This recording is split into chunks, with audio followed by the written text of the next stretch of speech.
believe it is incumbent on every Kenyan to support the efforts of our medical professionals, our health workers, our critical and essential service providers, and the government by a whole,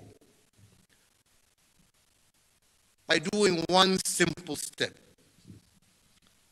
reducing movement and congregation in large groups, as has been recommended by our Ministry of Health. But all the same, and to ensure that we continue to follow the procedures as laid out to all of us, the National Security Council of the Republic of Kenya has today sanctioned and caused the issuance of Public Order Number 1 on the coronavirus pandemic with the following key aspects. That effective Friday, 27th March 2020, there will be a daily curfew from 7 p.m. to 5 a.m. in the morning. And this shall be in effect in the territory of the Republic of Kenya, with all movement by persons not authorized to do so, or not being medical professionals, health workers, critical and essential service providers, being prohibited between these hours. The full list of critical and essential service providers shall be provided in more detail by the Ministry of Interior and National Coordination. Further, that with immediate effect, the management of the Kenya Ferry Service shall be vested in the National Police Service, the Coast Guard, and the National Government Administration Officers, NGAO, and all citizens shall be expected to obey and to follow the rules and procedures that shall be set out for crossing that ferry. Fellow Kenyans, social distancing, whether we like it or not, is now our new normal. It must be our new way of life until such time as we conquer this pandemic. I wish to once again reiterate that the most effective way to limit the spread of the virus is through basic changes in individual behavior and hygiene.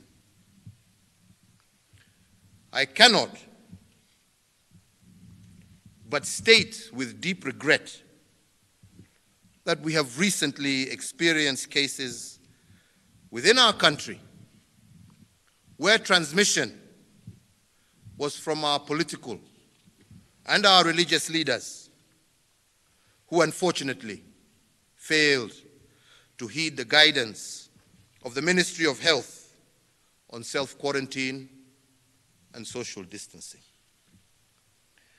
I therefore once more call on everyone to wash hands frequently, to use hand sanitizers and soap, water for at least 20 seconds, to cover our noses and mouth when coughing and sneezing with tissue or flexed elbow, to avoid close contact with anyone with cold or flu-like symptoms.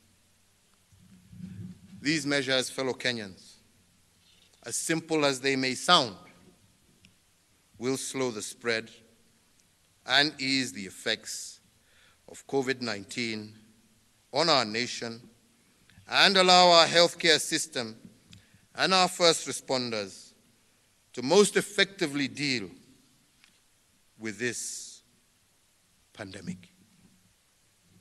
Fellow Kenyans, I want to reiterate that we have taken these basic measures to protect life,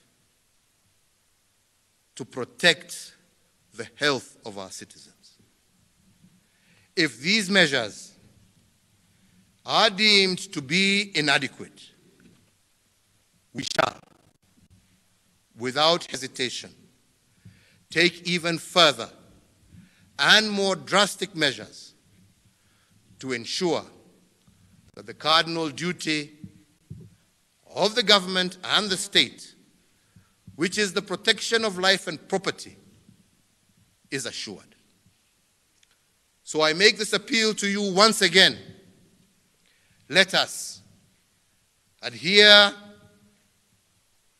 to the rules and protocols that have been given to us by the relevant department, which in this case is the Ministry of Health. Let us work together to prevent the spread of this virus. Let us work together to protect life in Kenya. These additional measures have been taken as a clear result of Kenyans failing to heed to advice.